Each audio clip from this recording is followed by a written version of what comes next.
Welcome to what we call the Great Debate, of course, another Sunday right here on the Late Night Show with Andrew Dick. Of course, we have a very interesting program for you set for today. You have three political parties that's going to be represented.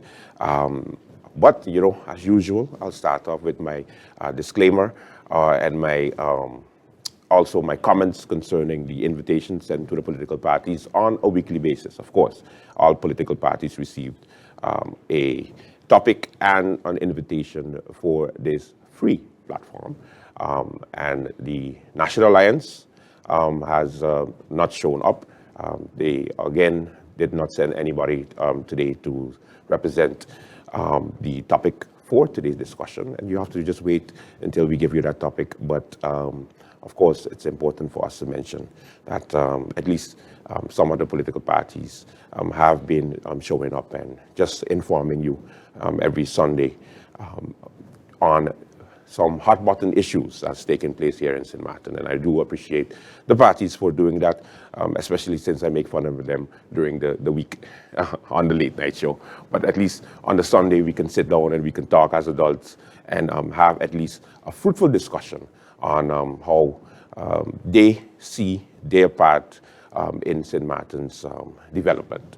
Okay, so thank you so much for joining us for another program today. And today we are joined by the Now Party, first time on the program, and of course, a good friend of mine, MP Claudius Boncampo.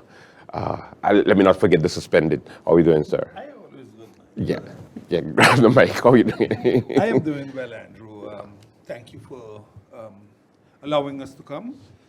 Indeed, you did invite us in the past, but I was off 2 weeks. Yes. I was off island, so I was unable to attend the meeting, and the leader of the party was also at IPCO and then Parlatino, so the two tapings were also missed. Yeah. But we will gladly be here when we need to, or get the opportunity actually, to showcase our platform a little bit and explain people what the Now stands for, Yeah. instead of just the talk and hype.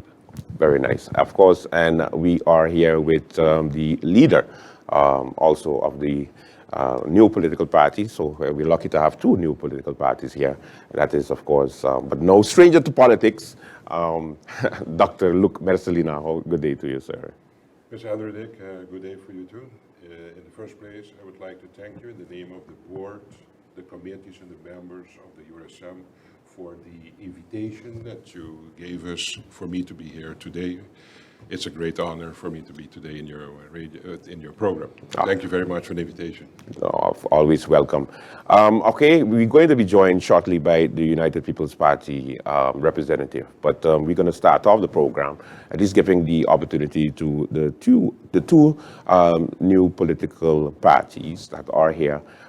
Maybe you can give us a quick introduction also on the Now, what the Now stands for, and of course a number of candidates have been launched throughout the weeks.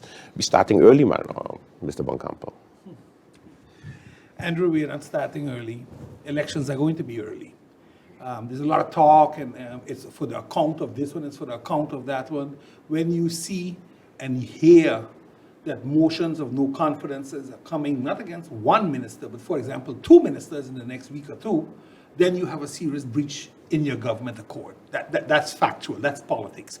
So some of them are getting ready. Otherwise, why would the son of the former leader roll out such a big launch in January or February when we're supposed to be doing it in January next year? Look, those that don't understand politics, I do understand for them that they will go along with the Kool-Aid that's being given. Now we are a little different. We stand for three things: nation, opportunity, and wealth. We believe that this nation needs to become wealthy if we want to ever discuss independence for the nation, St. Martin. The opportunity is going to be created that we share it across the board. This country is wealthy, but not everybody in this country has been given the opportunity to become wealthy. We want to make a change there. We want to not take from the rich to make the poor rich. No, we want to give the poor the opportunity to become rich by opening the platform and doors and businesses for them too. I think the failure that we have now seen already with the NRPB in the program that they set up for the entrepreneurs, that so many people are failing. It's showing you that the platform that was created is not working. So we want to make some changes. And our manifesto will speak for itself. Our manifesto is being finalized, but you know, in politics there's a saying, don't show your cards too early. Our manifesto will be finalized, indoctrinated into the candidates, that they all also understand what they're standing for. It isn't about big against small, rich against poor. It's about who is a St. Martiner, what is St. Martin, and how are we going to make it ours once again. It used to be ours. We gave it away. And we need to find a way to get it back without destroying those that made their livelihood here. Listen, people always pick on a lot of ethnicities. Oh, the Indian this and oh, the Chinese. They didn't come with it. We gave it to them. Yeah. And we must respect that and correct that mistake the right way. And that's what I'm saying, that now is going to create that platform for you by thinking out of the box and doing politics at a totally different level, unseen and unheard of in St. Martin before. That's what we are. Okay, that's a good introduction.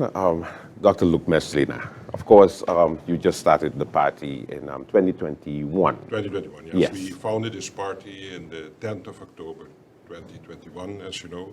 And since then, we are very actively busy preparing for the upcoming elections.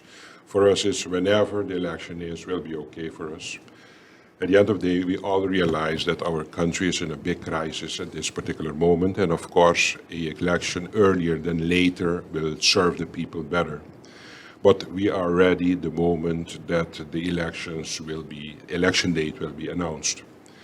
Concerning what the URSM stands for, the URSM stands for putting the people and the country above self. And what has been happening in this country for the past years, decennia, decade, is that we have forgotten the people of this country. And there is a total disconnect between the people and what the government is actually busy with. And we do believe that it's time now to include the people back in vision and policy for the future of this country. And at this particular moment, there is an enormous poverty controlling this country. And I think the poverty is the base of most of the problems that we have here that is standing us in the way for a correct evolution of our country. And the URSM, as I said, stands for the people. And I think standing for the people means that we are focusing on housing, healthcare, and education for the people of this country. And of course, on the pillars that forms the concept of a autonomous country and what actually St. Martin is on paper, but actually in practice not still the case. Okay, thank you so much, Dr. Luke Messlina. Of course, the topic today, gentlemen, is public health care. It's been a situation for quite some time.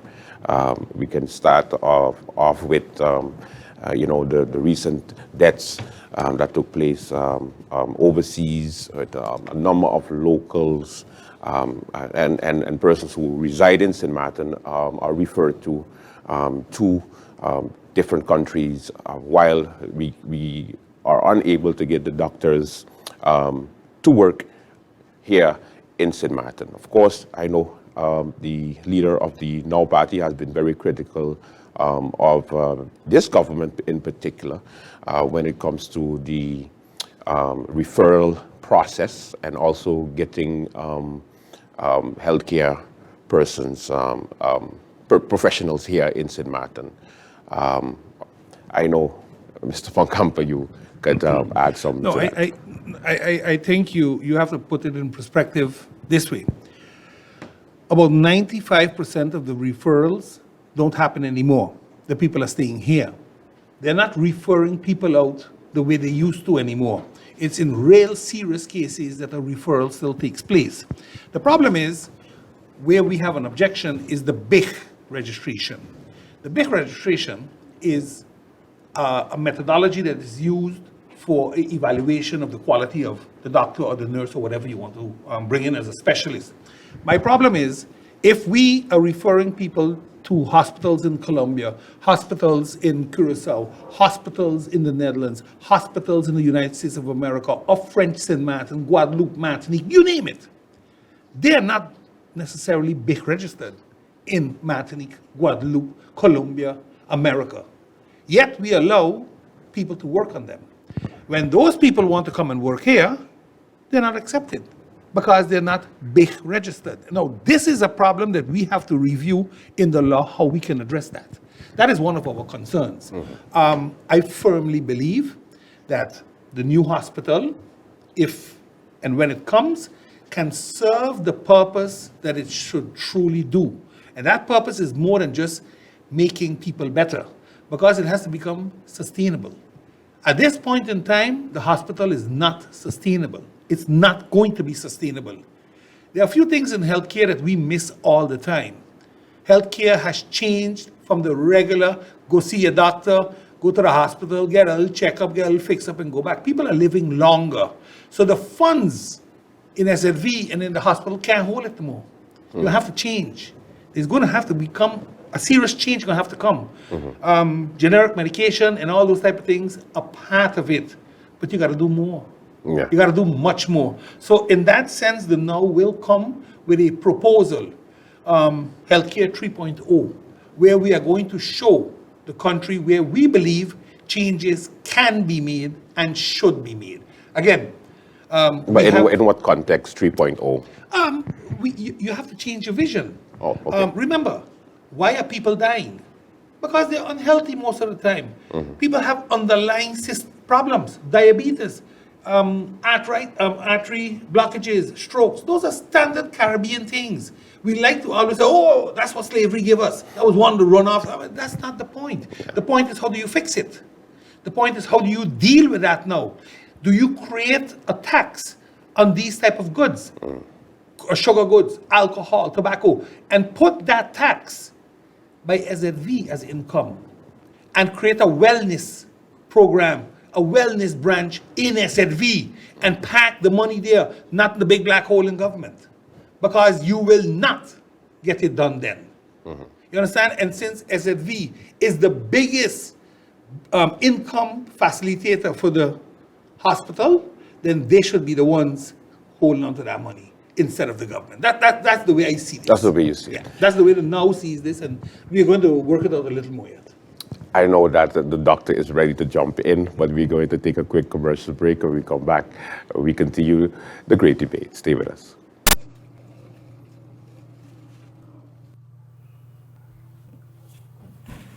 So, since this is coming out tonight, why are we watching the TV show? You and Mom want to activate Tell TV Plus for a whole month just for one night. You know, Tell 'em has a new app with one-day access to Tell TV Plus, right? The My Tell 'em app. You lie! Where you think you going? Well, I need to activate my dollar plan to watch the show on Tell TV Plus tonight. You know Tell 'em has an app with all those features, right? The My Tell 'em app? You lie! Does everybody know this but me?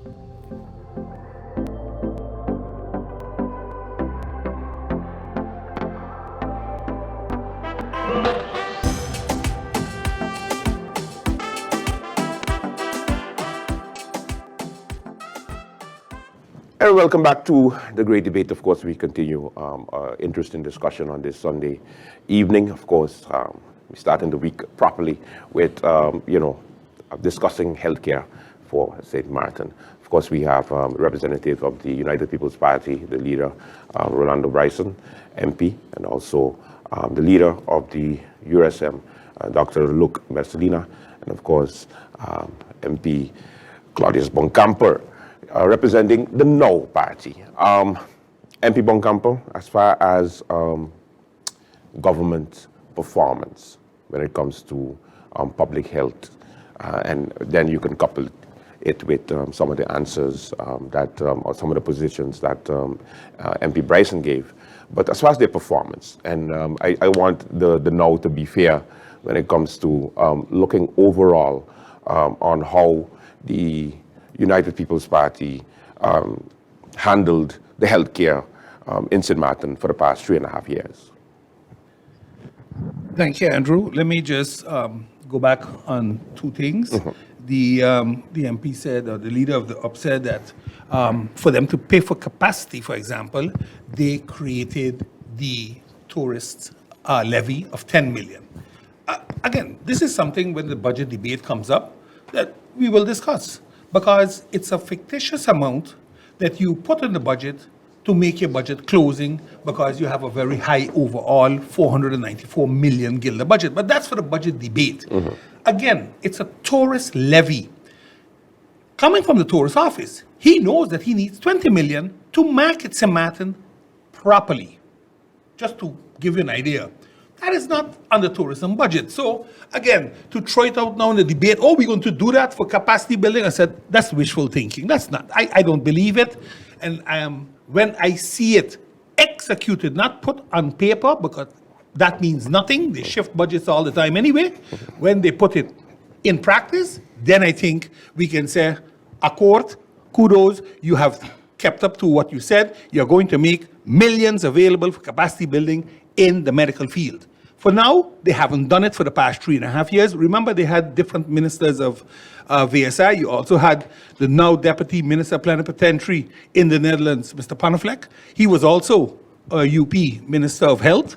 So I think when you look at the overall, I think I cannot give them a passing grade. And I'll tell you why.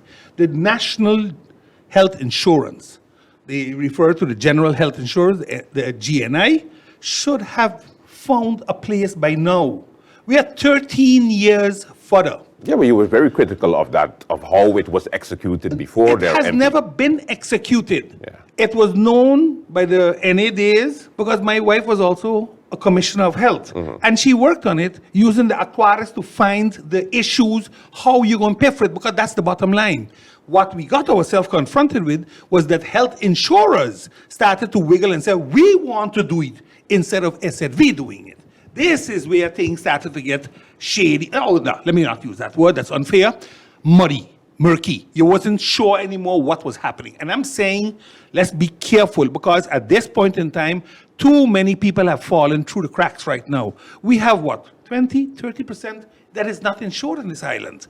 The National Health Insurance would have closed that gap. The problem with the National Health Insurance, it would be more costly because everybody that has an ailment, a handicap or whatever, is taken up in that health insurance. You cannot exclude. Right now, an insurance company says, oh, you have cancer? I am not insuring you. The National Health Insurance cannot tell you that. They must insure you. Inclusion, equality, that's what it's about. That has failed now, and that's unfortunately, and for that, primarily, I believe we could have done much, much better in the past 3.5 years. Doc, Andrew, there are two discussion points in healthcare. That is the financing of the healthcare and the organization and quality of the healthcare. Starting with the financing of the healthcare, you have to realize that 25% of this community is not insured. There is no healthcare financing system that can carry the weight of 25% of the populace not being insured. You have to be realistic in that. But we have to, if we want to do something with that 25%, we will have to focus on reorganizing our immigration first, because we have a too big load of undocumented persons in this community, and I see it when I'm on a weekly basis on call. You see those that are not documented, no insurance, they get themselves in troubles, in a car accident, in a fight, whatever, they get sick, they come to the hospital. I'm not going to deny them the care. I'm going to care for them as I do it for every person here on the island, but at the end of the day, that bill is not going to be paid. You have to realize that. Very good. Secondly, Andrew, we have to start thinking on a system that makes it financially sustainable. We have been using the general health insurance as the formula that is going to make it happen. I can tell you it's not going to happen, and I will tell you why. That formula, we want to use it as a general concept that will solve the problem of St. Martin. It's one formula and it will pay for everything. That's not true.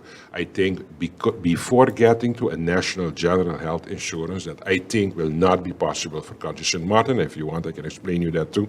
We have to just start tweaking what we have now instead of trying to make an aggressive discovery of a formula like a general health insurance that is not going to work with this island.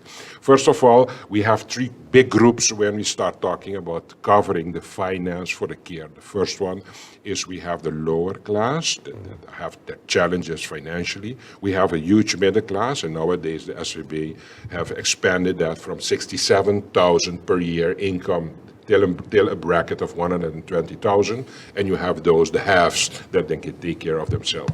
But in the middle group, we have also the OZR group, and that is politically a very, very sensitive group. And in the OZR, you have the civil servants and the PP card holders. But the OZR is the one that is covering healthcare for the civil servants.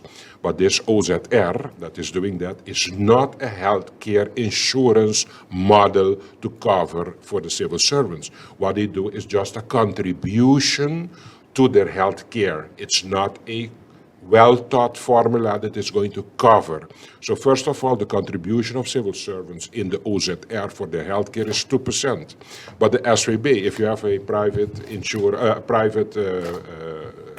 business, you have a business and you insure your employees, the employees are going to pay 4.2%, and you are going to pay 8.3% as contribution to their premiums. So if you don't work for government, you pay 4.2, and if you're a civil servant, you're going to pay 2. So now you're going to tell me the concept of trying to get a resilient, balanced financial system. You have a very large, huge group of civil servants that are paying 2%, and the others, not being civil servants, are now at this particular moment contributing 4.2. And it has been a politically very sensitive topic. Which political party or which politician is ever going to tell the civil servant, I think that we are underpaying for what we are getting in the healthcare. But if we want to solve the health financial problem of St. Martin, we will have to touch base on the continuation of the financing of the healthcare of civil servants in this country, and it's a politically very sensitive topic, but we will ask to have it because government is actually losing a lot of money by additionally paying the shortcomings of what the contribution is contributing to the healthcare of civil servants. And I told you, the civil servants pay 2%, and the additional that should be paid is an extra 2.2% to get to the 4.2 that all others not being civil servants are paying at this particular moment. But who is going to tell the civil servant now, instead of paying 2%, you have to start in these challenging times, pay 4.2%. We have to be honest too, and it's a very, very critical, difficult times nowadays for the people to get things managed financially. So, but if we want to really start organizing sustainability of finance of our healthcare system, we have to not forget that we have to tackle the financing of civil servants once more, look into it and see if it's correct how we are doing it. And secondly, realize that we have to do something with the 25% of people that are uninsured in our society. And most of the time, the 25% are poor people that live here, but there are 25% that is a huge part, are also the undocumented. Nothing against those foreigners here, absolutely not, but we have to be realistic that they are consuming healthcare, and at the end of the day, those bills are not being paid. It's no problem, but we have to make sure that these bills are going to be paid. And if we want them to be paid, we have to organize our entry, our immigration policies in a way that we get a better control over that 25%. Also on the performance of the United People's Party as far as healthcare is concerned. No. Doctor didn't address that. No. What do you think about their performance? That's what I'm saying. I spoke about the finance. The performance, the following. At this particular moment, I do believe that we have a difficult healthcare system that we are offering to the people. First of all, our first line primary healthcare is not organized. It's not. If you get sick after 5 o'clock, can you find a family doctor here on the island to look at you? No. Why? Because there are no arrangements, no agreements, and no policies that have made it agreeable to everybody for us to have a family physician looking at you first before you go to the hospital. So everybody that gets sick after 4 or 5 o'clock or in the weekends, what they do, they rush to the emergency room. And then when the waiting list is long there, and then we get our stories, you're waiting too long at the hospital. But what about all the family doctors that we have distributed on the island to look at our patients? So if we want to organize healthcare for the people of this country, we have to put the people first. And the first person that has to be the contact person when you have a healthcare issue is your family doctor. Nobody is touching the kiosk of the healthcare organization, the primary healthcare of physicians on this island. That is first. Secondly, nobody is tackling the 25% of people that do not have an insurance. Thirdly, there are not enough programs to combat the complications of diabetic disease, the diabetes mellitus, and the hypertension in this country. And what we see, most of the people with complications of sugar disease or from hypertension are those in the lower social class, the less fortunate, and also the big group being the ones not insured because they do not have the money to go to a doctor, so they wait till last minute, and when they come to us in the hospital, it's already too late, and then it becomes also very expensive because then we have to be more aggressive with them. We need more expertise, more medication to help them. So it's going to be very, very, very challenging to get a balanced healthcare for country St. Martin. And I do not see programs at this particular moment that are controlling the basic diseases in a way that we have great prevention of those diseases like hypertension and diabetes disease, complications like blindness, eye complications, kidney diseases. We have at this particular moment, Andrew, 87 people that are being dialyzed 3 times a week in our hospital. Can you imagine when that is? We have 1 of each 6 person in St. Martin has hypertension. 1 of each 4 person in St. Martin has diabetes disease. Do you have an idea what that means for the healthcare costs of country St. Martin? Yeah. So we will have to start thinking about prevention to prevent the complications of these diseases. And if we want to talk about prevention, we will have to have programs in place to guide these people with their diseases to avoid the complications. And at the end of the day, we will have to combat poverty. The basic high cost of healthcare in St. Martin is the dominating poverty in this country. Poverty makes that people can have a health insurance, they don't have an income, and they can buy medication, they cannot visit a doctor, and then we, at the end of the day, are going to pay the high price to keep these people going. It looks like the doc was waiting for me to ask this question because he went in. All right. United People's Party, now the chance to respond to the 2 parties here. Well, I would say this. The minister, that we've had 2 ministers indeed. Both of those ministers have served at a point when MP Boncampo was with us in Parliament and Dr. Misselina was a member of the UP party.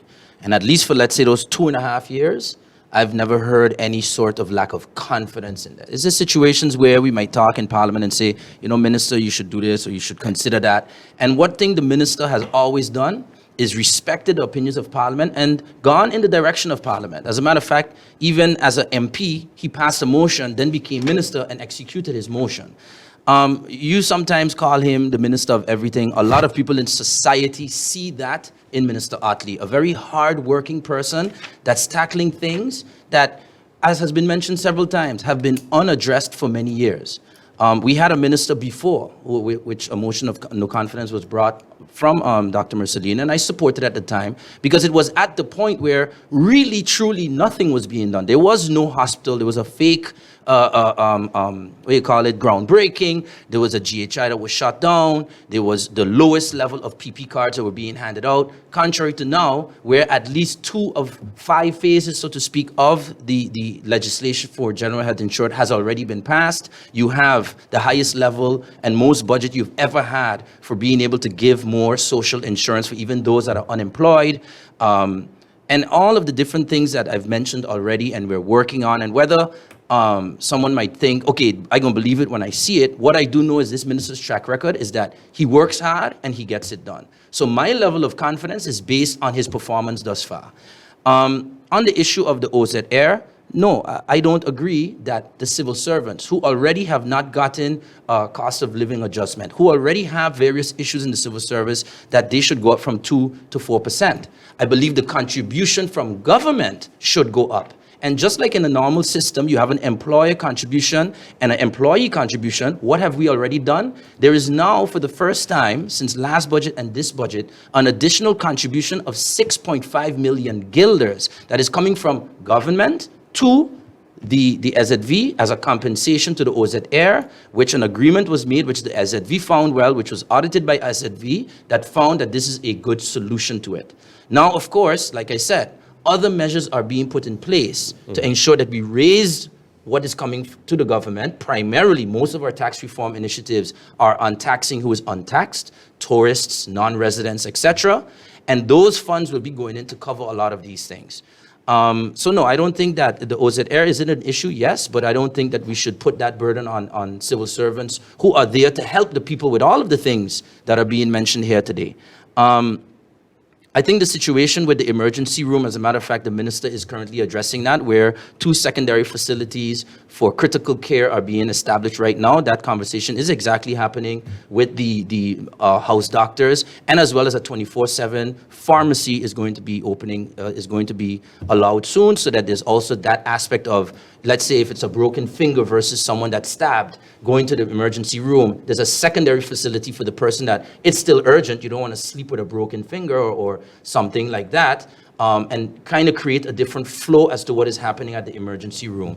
We saw the article from the minister. He came himself to the emergency room to see for himself what is going wrong, and he's tackling that as much as possible. I forgot to mention also earlier with regards to capacity and expanding the level of care, the Dutch Caribbean Hospital Alliance that has been signed, that is going to create more closer working between the hospitals of Aruba, Curacao, and Bonaire and St. Martin. Some of that will include capacity, some of that would include doctors, some of that would include equipment, medication, and so on. So that is something the minister has done. Regarding the 25% of the people that are uninsured, like I mentioned, we've continued to close that gap significantly by providing much more than ever before, social, which we call the PP card, for the unemployed, as well as broadening the gap of that middle class that he spoke about, to make sure that now, from not being just 67,000 guilders, but many more people are now paying into the SZV and being covered. Preventative measures are also being put in place, with social affairs now getting more involved in health and sports and these type of things. We see the amount of screenings that are happening as well to get this data, get this information updated, because sometimes I hear figures being called.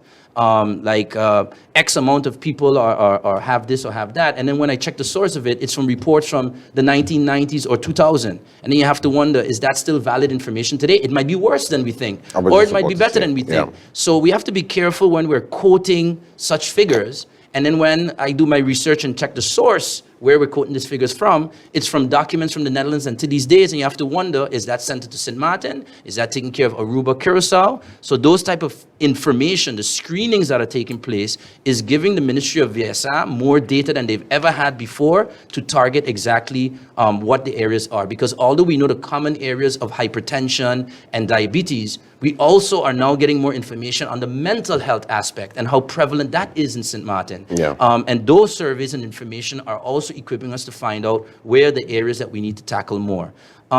So overall, you think Yes. you're doing a good job? Overall, I think Minister Otley is definitely doing a great job, and he's open to, I'm sure he'll listen to this and see some of the points here and listen to it with a very open mind. I think both members have had that experience with the minister, and it's always, he's not a type of person that this is my way or the highway like we used to have in the past, which is why the minister was fired. You know, he is malleable. He's somebody that is willing to listen to everybody, the healthcare professionals, the people on the ground within the communities, with his weekly community days, to really get a handle on what the needs of the people are, and not just say But we could what do the problem But we is. could do better, though. Of course, and we're going to continue to do better.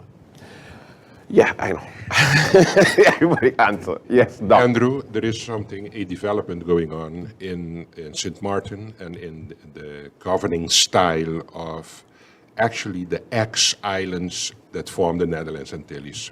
We have to realize good that on 10-10-10, we decided that we're going to become countries. So it was a political decision that we took then. Was it a good one or not? It is what it is, and we have to carry the consequences of that decision and work further with it. What you see now happening, and that is something that I do not understand, is all of a sudden now we are going back, for example, to what we call onderlinge regelingen, and now we're going back to work with Curaçao. We want to go work back with Aruba. But guys, what do we want? Do we want to be a country and look out for ourselves and give a direction to our country? Or now that we are a country, St. Martin, we're going to now look what we can do with Curaçao that is so many miles away, while there is another potential country in the neighborhood that can help us better with our healthcare. And one of the other way, we want to be independent, we want to be a country with an autonomous status, and now every time that we want a solution for our country, we're going to consult back with Curaçao and Aruba instead of thinking, I have my own leader, my own government with my own vision, and that is how I'm going to progress with my country. And that is what I'm lacking now in the vision and management of my country, is that we lack leadership that gives direction instead of running back every time back to Curaçao and Aruba to see how we can make a deal there for us to feel strong when we're negotiating with the Dutch. Our system is we are a country in the kingdom, we have to do what we have to do, and we are not here to please other countries in the ex-Netherlands Antilles. We are here to please the people of this country, and we have, if we want to fix something for our country, we have to do it on our own in negotiation with the kingdom government, and that's it. Instead of every time again going back to onderlinge regelingen to keep us going while they're playing us out in this kingdom. Thank you very much, Doc. Just to close, I know Bogdan. time is going to be Yes. pressing now. Yes. I think it's very important that we understand the problem with healthcare. And we talk about finances, but we work that into our own demise. We have people insured by SFV, and their whole family is insured, but just the worker pays. So there's a worker, he has a wife and 4 kids at home, they get insurance. Because it's the family insurance, that's, they changed that when it was in Curaçao yet because nobody wanted to take the decision to say the family got to pay. So the family is also insured, and that puts a significant burden because 1 pay and 5 getting help. This is where we got to take a political decision. You pay for whom is insured. This is not about 2% and go to 4.2. That's an added value that a civil servant got. So I cannot support a doctor on it. I'm a civil servant too. It's an added value, just like how they get a pension. Other people in the private sector don't get pensions. They don't get nothing. When they go home, they better go look for some way. Because the country has opted to behave that way. And that's not to blame the government now, because all governments have always done it. So there's no, listen, I believe Minister Otley is trying his best. But his best is not good enough at this point in time for what country St. Martin needs. And that means he needs to either get much more money and much more help from in his own government to make things become a reality now. Not next year, not 5 years from now. We can't wait anymore. Undocumented workers, we have spoken about it. Yeah. There are 3,000 of them registered at the SFV. I haven't heard a minister say, well, deregister them and deport them. That we don't do. We take their money. This is the problem. We got to deal with reality. And reality is not nice for St. Martin right now. But because it's politics, we always take the high road and not get into the trenches and say what is what. I did it on Pawn Island. They had me to kill. Today we're giving away $14 million to people that were living and squatting on government land. So again, I am saying let's deal with the issues straightforward. It's not about politics always. Politics plays a role in campaign, but after that, we have to govern. And if we can't do that correctly with each other, then the country has a bigger problem than just some politicking. Thank you. Quick response? Yes, please. Quick. I think it's interesting that, let's say, I've heard some criticism of the Dutch-Caribbean Alliance and so on. First of all, that was in the governing program of the United Democrats, which Dr. Millicilina signed to. And yes, you can check it. Working with the other islands in the Caribbean, it's stated right there. And in addition to that, the fact that the countries work together, for example, getting doctors from other countries, we get doctors from Curaçao, from Aruba all the time. That's why they're sitting here with us now. We can't act like because you're a country, it means you can never work with your surrounding islands and Aruba and Curaçao. You can have these alliances, but you choose to. You do it on your terms. When the Dutch Caribbean Alliance first came, There were many things in there that we did not agree with. And we said, no, no, no, no. This is how we want it to be because we think this is good for us. Then you enter into that agreement. I absolutely don't think it needs to be unilateral as it was in the Netherlands until these days.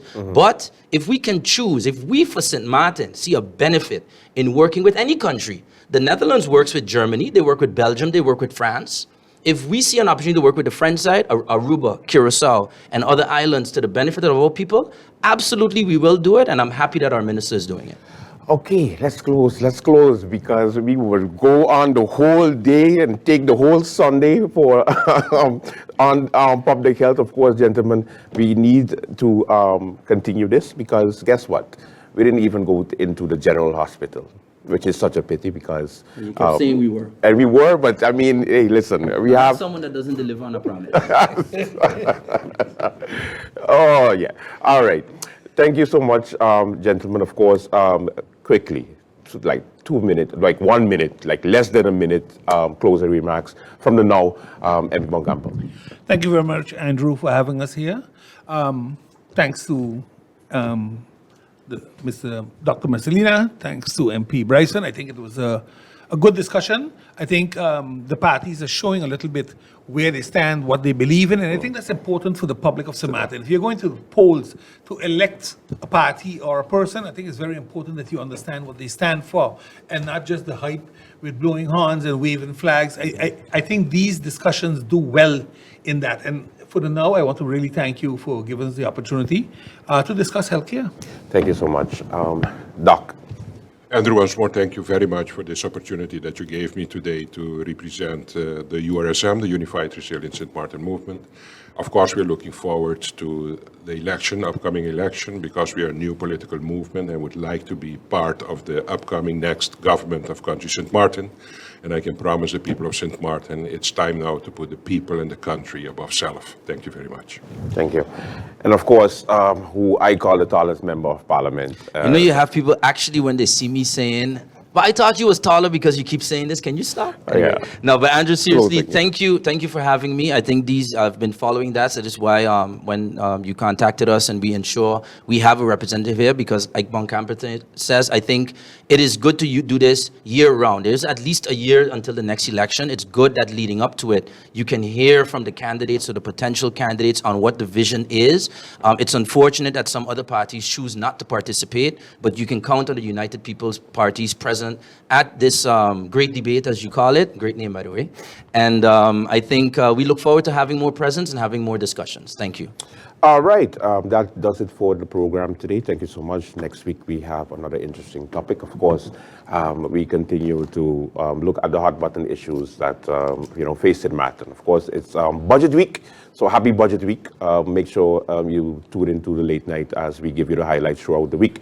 And of course, next week Sunday we have another interesting program. Have a good one. Bye bye. Character SXM, Addictive Sundays, Mr. T and Friends.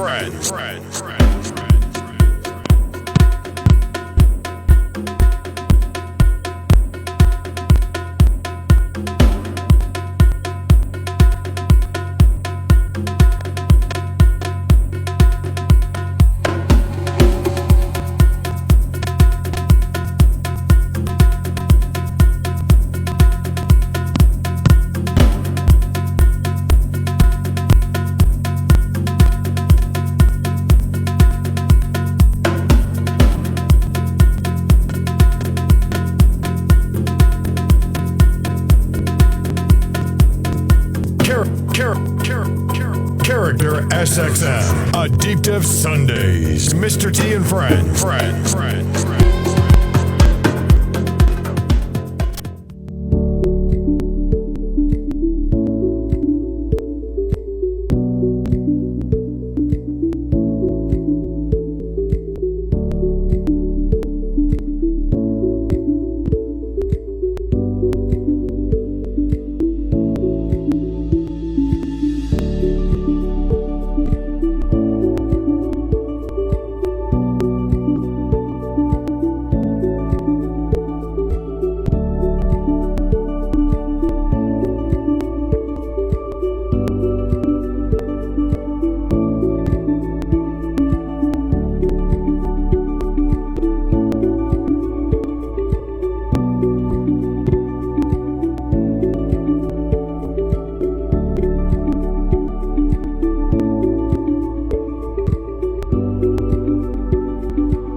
Welcome back to the great debate. Of course, usually we have our, contributor come in and give us a little bit of insight on what you've heard from the parties. And of course, no stranger to the great debate, and that is, of course, the one, the only, Mr. Julio Romley. How are you doing, sir? I'm doing good. I'm good. So you had a healthy debate, I guess. It was healthy, yes. I think it's a rather healthy debate. Your thoughts on at least the different parties' approaches when it comes to handling public health? I thought was a rather interesting debate.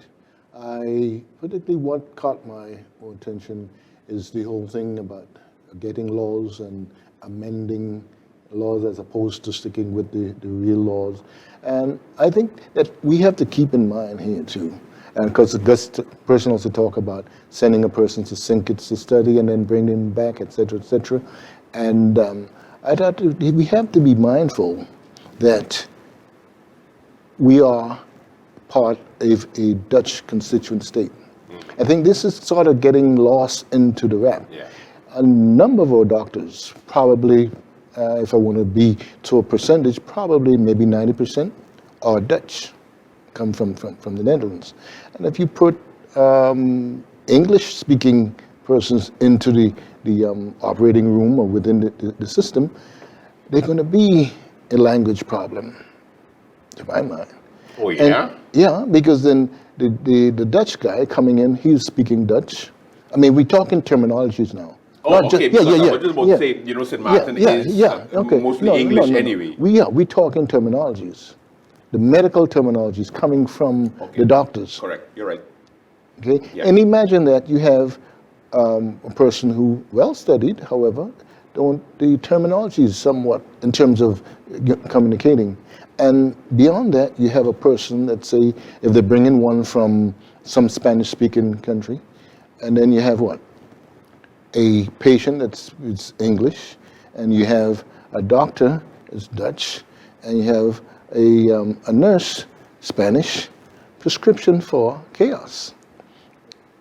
Okay, yeah, they all can speak some English, but when you get on the deep terminologies, and this is the thing that can pose a problem, and we take a good look at it. Take into looking at it. Did you also hear also on the educating the youngsters to also go into that sector? Because I felt like, and that's the reason why I brought it up in the first place, because I thought, that not much is being done to encourage youngsters to actually go into the medical field, and I guess because of the how the system is set up.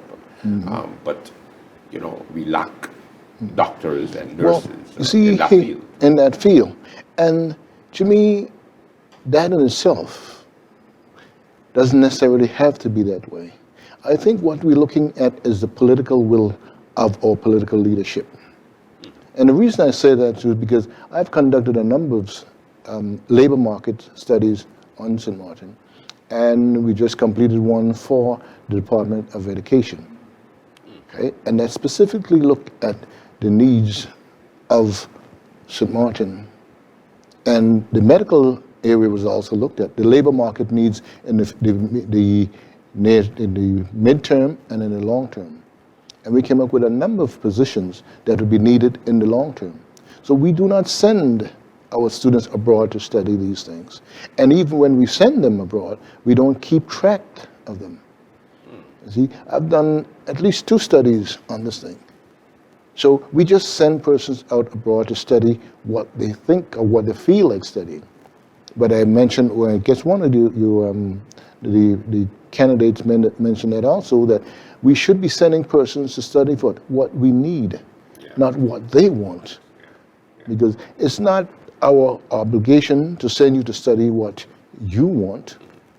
It's our obligation to study what the island demands. You see, and we have that conflict. And I've had discussions with persons that said, well, my son wants to study this, he said he should get a scholarship. No, that's your responsibility. Yeah. Okay. The first thing should be what the constituent needs. Yeah. And so we, a little issue in that sense, because there is data available. on at least 2 studies. Ones I did, I think, way back in 2013, and one I completed about a year or 2 ago. And based on that, our current priority list has been established. Has been established and updated. So that information is there, but I guess the political will and these persons to implement it. Interesting. As far as this week, the Prime Minister mentioned that they're basically cleaning up the voters' registry, the census that's taken place. So she's not too sure on whether we will be going to 17 seats in the next coming elections. And I know we had a discussion prior in previous programs where we talked about, if it's a full term, then automatically you should go to the 17 because we passed that gap already. Your thoughts on that? Right. Well, they're cleaning up the registry, and they're going to go, once they get over 60,000, they go to 17. And I have my reservations on that, of going to 17, that is. Why? Why? 60,000, small population. Okay, small population. And beyond that, the electorate is what? 21? 22,000. Yeah. Yeah. And imagine that, having that person's, let's say you have 20,000, 65% goes to the poll. See, No, well, you're giving them a lot because it was 51% last time and 49% the time before. So, in the earlier years, we were up to 60. Oh, yeah. Yeah, I think at one point up to 65, something like that. So you see now, in order to get elected, that electoral quota becomes rather insignificant, becomes rather small. Yeah. Because who you really representing from a population of 60,000 to voters of over 20,000, and then you're like, okay, well, I represent the entire country, and you're like, really? And the portfolios that these 15 persons have, they're not that huge. I mean, let's say they overwhelm, so to speak. I beg to differ because I mean, look at. For the ministries, for example, you have ministers that are dealing with labor, healthcare, social affairs. You have a minister of tourism, economic affairs, telecommunications, transportation. I mean, these are broad issues. And yes, it's only for 16 square miles, Mr. Rodney, but we weren't able to master it up to now. It looks like it needs to be broadened. Well, I don't know if we need to go to this to a state secretary type of system. Well, you understand that there are quite a number of they have quite a number of portfolios, and then so we said, okay, they're probably overwhelmed because they have all these portfolios. But in essence, what have they been doing? See, you don't get a whole lot of results from them. No, that's right. You see, so the whole concept here is that, they might have a number of labor, this, that, but then the actual work, it's not that much.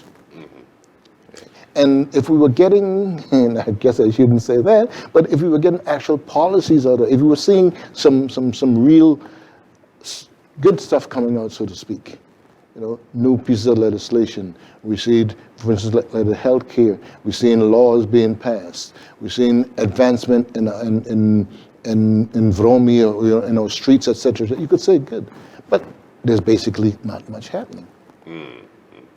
So a lot of profiling, no actual work. And so I understand the hold on elections until next year. Okay, that's fine. That's fine. Once we stay within the time frame of the Constitution, I don't see that at all. But I think that we probably could hold on to 17, and then we have the option now to go up to 21. Yes. I mean, to me, we don't have that need, so to speak, at this time. Yeah. Based on the performance that we've seen over the past years, also. And not even based on that, based on number of the island size, the number of persons needs to get elected.